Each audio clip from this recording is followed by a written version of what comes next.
FNAF Security Breach is a big game. With so much to discover, I'm sure we haven't found it all, mostly because they haven't added it all yet. But there are still some moments throughout the game that will keep you on the edge of your seat, hoping that your pants don't change color. And those moments are what we're exploring again today. Let's do it.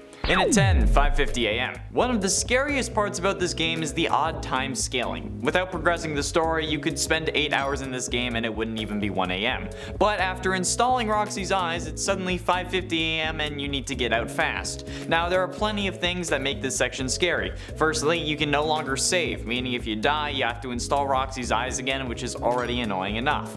You also need to locate an exit, which in the case of the Pizzaplex can be a difficult task to say the least. And suddenly, the rules the game was operating on for the past 6 hours go out the window. It's not the top of the hour yet, but now the Moondrop animatronic is roaming and trying to get you.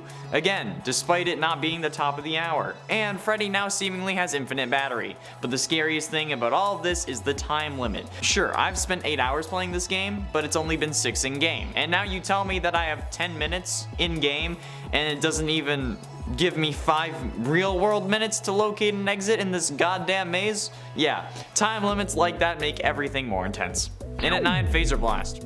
Do I love Phaser Blast? Yes. Would I play it all day if I could? Yes, probably. Do I want a VR version? Also yes, but that doesn't discount the fact that somehow Chica decides to drop in when you're in Phaser Blast, and I don't get why. Which honestly only ends up making this 10 times harder than it has to be, because now you can actually get killed instead of just losing the Phaser Blast game. When playing this the first time, I did not expect to see Chica, so seeing her definitely gave me quite a shock.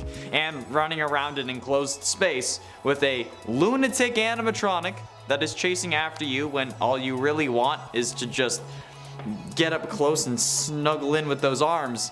I think it's safe to say with 100% certainty that this idea is terrifying. But at least you get to shoot things, which is something that I've been wanting from a FNAF game for ages. Being able to shoot animatronics that actually have cursed my real life at this point. In at 8, Security Office. While FNAF 1's recreation may be terrifying, I think an even more terrifying moment takes place just after that, when you get caught by Vanessa and dragged into the security office when we wait for the police or our parents. But we escape, and seemingly nobody ever shows up. The police never do, and neither do our parents, so Vanessa clearly didn't call anyone. But like with the 5:50 AM thing, there is a time limit introduced very quickly here, because thanks to Vanessa locking us up, Vanny now knows where we are. So we are instantly introduced with another time limit, however this time, we're stuck in an office with seemingly no escape. So this ends up becoming worse than the last 10 minutes of the game in my mind. Especially because Vanny taunts us by waving outside of the door before coming inside and absolutely decking us. So if you're panicking, much like how Eddie VR did when he was playing, it's certainly going to be rough for you. Yeah, being trapped in the security office with Vanny on your tail, no thank you. 10 out of 10 would not do again unless I have to, which I might have to. And it's 7, Blind Roxy. After stealing Roxy's eyes by absolutely smashing her head in with a go-kart, we think she's kinda done for. You know? She's on the ground, there's a go-kart on top of her, she has no eyes, you know? So it's reasonable to assume that she's been absolutely wrecked, but in fact, she hasn't. She just relies on her hearing to find you now. And the section right after we blind her and she wakes up is some of the most terrifying and annoying gameplay I've experienced. The sheer act of luring her to attack a door, but getting out of the way in time is annoying enough. Now add in fire to that she's able to walk through and you're not. Literally, you cannot physically move through the fire. I figured that Gregory would die or something if he tried, so I made an attempt to walk through the fire. Nothing. Turns out Gregory has some extremely precise self-preservation measures, since he knows how close he can get to the fire without it so much as warming him. It's actually like a wall. You cannot walk through it. I guess that was probably the best way to go about this in a game sense, but why even have fire there if you're going to make it a wall? Still, that section, horrifying. And at 6, BB World. The various minigame arcade cabinets hidden around the map are actually sometimes playable, like the Balloon Boy World game we can find in the alcove behind the daycare, accessible through a secret poster door in the theater. But the actual game itself isn't all that scary. It's just an infinite thing and it doesn't really have an ending, unless you get through one of the purple portals that you can find in the game. Going through one of these will instantly glitch out the BB World game, and if you stay in the line long enough, you'll eventually be floating over nothing, with the sun just staring at you until it fills the screen and then the game shuts off. I feel like there was at least like intended to be some bigger mystery here, since this is hinted at throughout the lore bags, but perhaps it was cut or not completed, since we now know that the game was released unfinished. They could be saving it for DLC, or it could never really matter. But the whole glitched portion of the Balloon Boy game is seriously creepy, and I'm glad that I don't have to deal with it much. I mean, like, I want to get to the bottom of this if possible, so I do plan on playing through it. I just need to find the time to do so, and I only plan on doing it once. Halfway through into number 5, post-game. Honestly, from an emotional and mental health standpoint, the FNAF Security Breach post-game is the scariest thing of all. The fact that you are unable to save is absolutely atrocious, and like, I get why it would be a thing, but holy crap.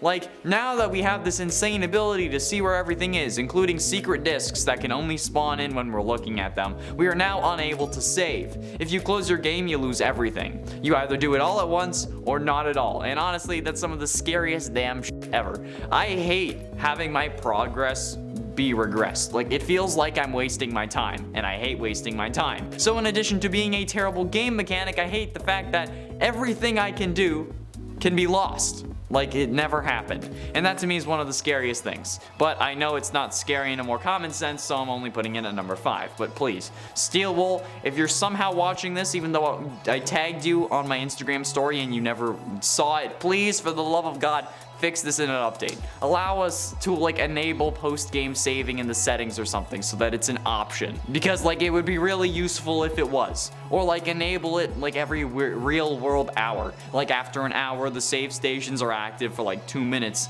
so we need to find one fast or something. Please, anything. And at 4, Princess Quest. While Princess Quest may lead to the best and least disturbing ending of the game, forgetting about the fact that you go get ice cream with the woman who was trying to kill you for 6 hours, the actual games themselves are kind of scary. Like, the Princess Quest minigames themselves are kind of spooky.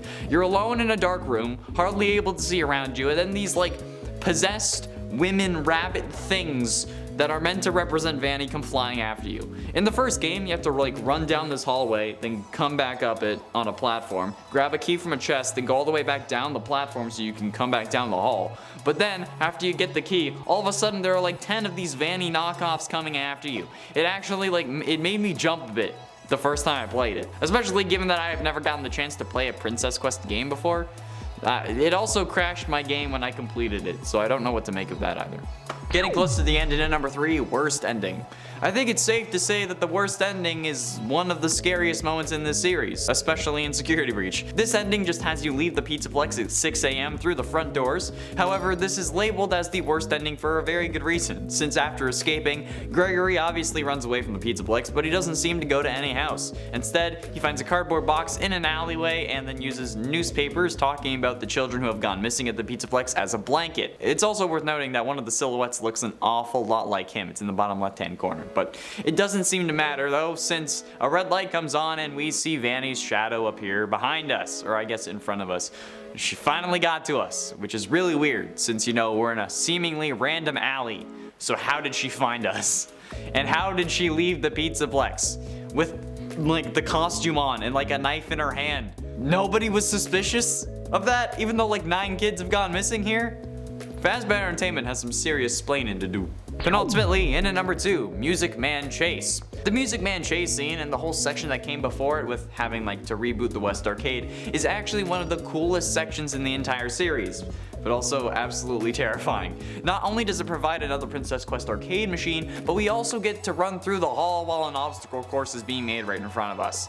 There are various different paths that you can choose as well, as long as you're paying attention. Like at one point you can jump over a fallen shelf or run to the left and go around it, although that takes a bit longer. And I actually managed to do this on my first try. I was so far ahead that some obstacles didn't even fall in front of me, they were falling behind me. But somehow Music Man ended up catching me right before I got into the security office anyway, which made me absolutely furious. The complete BS of that moment aside, the next time I tried it, I ended up getting it right, so I think it's safe to say that the Music Man Chase is pretty damn cool and horrific. And I mean, like, the giant Music Man spider, or DJ Music Man if you're lame, is also horrifying. Plus the fact that he crawls around on the walls and stuff, it makes this chilling. And finally, in at number 1, the true ending. The true endings is seemingly the scariest part because it contains a load of the things mentioned above. This is unlocked by finding the secret elevator in the section down in Roxy's Raceway, and it's down the stairs where next to where you find the test driver head. This requires your Freddy to have the Monty Claus and Chica's voice upgrade though, so you'll have to risk losing all your progress. But it does actually auto-save when you get down there, so there's at least that. But I don't know, I don't want to have to deal with Monty's boss battle in one go. Because that seems like it's impossible to do, and I chose to go Chica first, which seems like the easier thing to do, and I don't know. Whatever. Save states being disabled is horrible. Anyway, after making your way into Burntrap's area, Freddy will start to be taken over by Burntrap, and it's up to you as Gregory to defeat him by using the 3 monitors and pushing buttons to burn him, because that's worked every single other time we've tried it. Players will also need to avoid the animatronic enemies that come for Gregory using the doors to temporarily lock them out, or hiding when it comes to Roxy. When Burntrap is finally burnt to death, when you finally defeat him, the blob, which was the tentacle monster ahead of time, will attack you, making sure that he doesn't get free. Freddy and Gregory will be shown escaping and then sitting on a hill together, but the tentacle monster was never really identified, or their identity was never revealed. But after this game, the Final Fazbear Frights book would have originally released, which would have showed us that the tentacle monster that we would have been talking about would in fact be Baby, or I guess Elizabeth Afton, even if they're using the Funtime Freddy face, which is a whole other can of worms. Because technically Molten Freddy wasn't using the Funtime Freddy face. Why was Funtime Freddy there? I don't know. Lore is the scariest thing of all. That's all the time we have for today, friends. Thank you all so much for watching. I have been in Showerman Connor Monroe, and I'll see you in another video.